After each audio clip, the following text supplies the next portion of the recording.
What exactly is compassion? What's the power of compassion?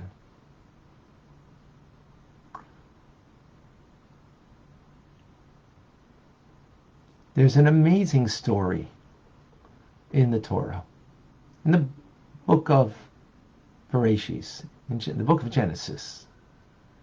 Jacob comes and meets Rachel for the first time. And he kisses her. And he lifts up his voice and he weeps. The simple meaning, as Rashi explains, is because he knew that he is going to marry her. And is weeping because he's not going to be buried with her. Not going to be buried with her.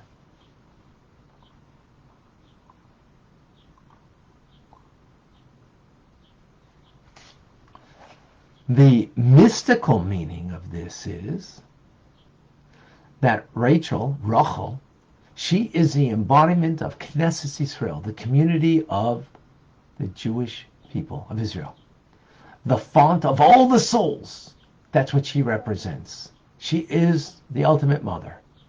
She is, in spiritual terms, what we call Malchus Vatzilus, Malchus, royalty, of the world of Atzilus, which is the source, the mother of all Jewish souls. That's who she embodies and represents. Jacob, Yaakov, on the other hand, he is the supernal attribute of compassion, of mercy, of the world of Atzilus, the world of emanation. And what is happening over here is that Jacob, Yaakov, the embodiment of compassion, he's arousing a greater compassion on Rachel, who again is the embodiment of the Jewish souls. So he lifts up his voice and cries out upwards to the 13 divine attributes of compassion, which is an infinite amount of compassion, as opposed to what he embodies, a limited form of compassion. Two different kinds of compassion. And he is now crying out to this infinite form of compassion, again, the 13 divine attributes of compassion, that transcends beyond everything, and it should be drawn down. He wants to draw it down into Rachel, who again is the embodiment of all the Jewish souls. Whew. And that's why he weeps. To bring something boundless and to help, as Rachel was not buried with him, because she was buried on the crossroads, that when the Jews would go into exile, that she would be there for them to elicit compassion for them. That when they go into exile, all the Jewish people, when they were in chains, left to Babylon, passed by her place of burial.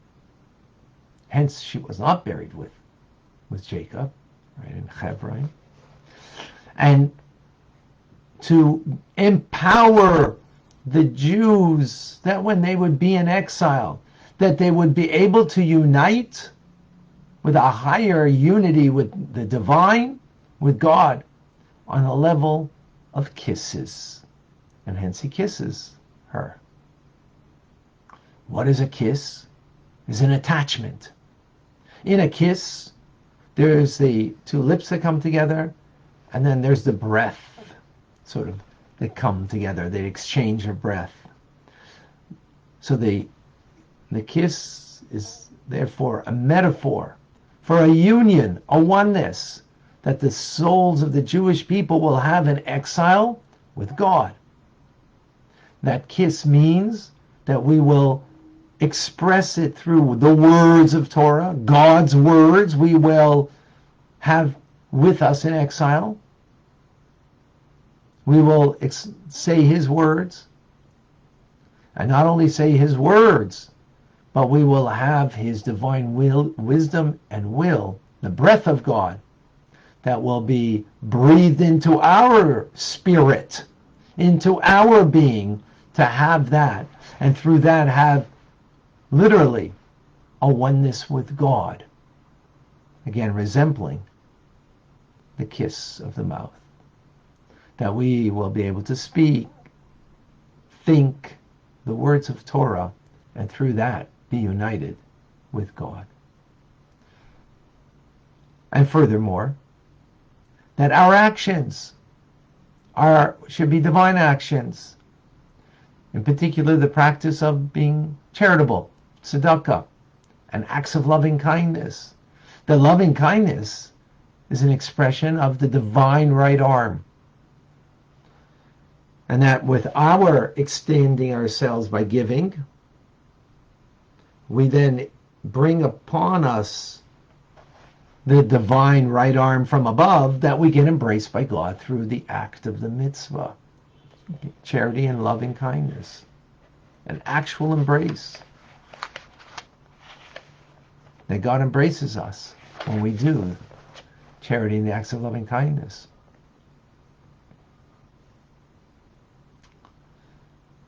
This then becomes the meditation, the power of our deliberate, highly motivated intent when we do a mitzvah. When we study Torah and we perform a mitzvah. That through this we're able to attach ourselves through the divine kiss, the divine embrace with God. That's the compassion that we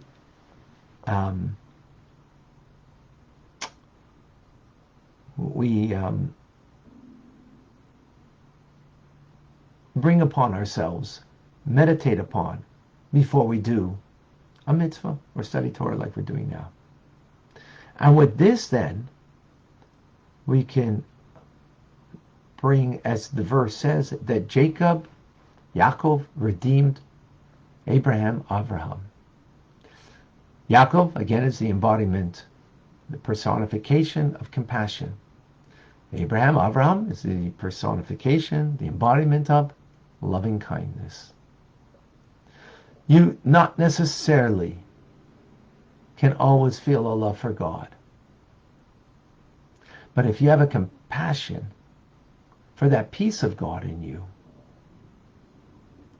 if you have a compassion on God that can be in exile, the Shekhinah, the divine presence of God is in exile, and we have a compassion on that part within me and that part of God, and that becomes my motivator to do a mitzvah, to study Torah, then ultimately I'll even redeem the love. I'll have the love also expressed. And we see this in human relations. Sometimes your kid is, you feel that they're rotten. Hopefully you don't ever feel that, but it might happen. Rotten kid. And you don't feel the love for them. That's why you would say that or think that.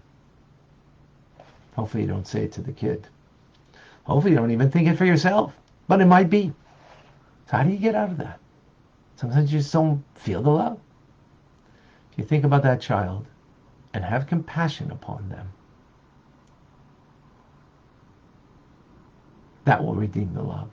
That compassion, having a difficult day.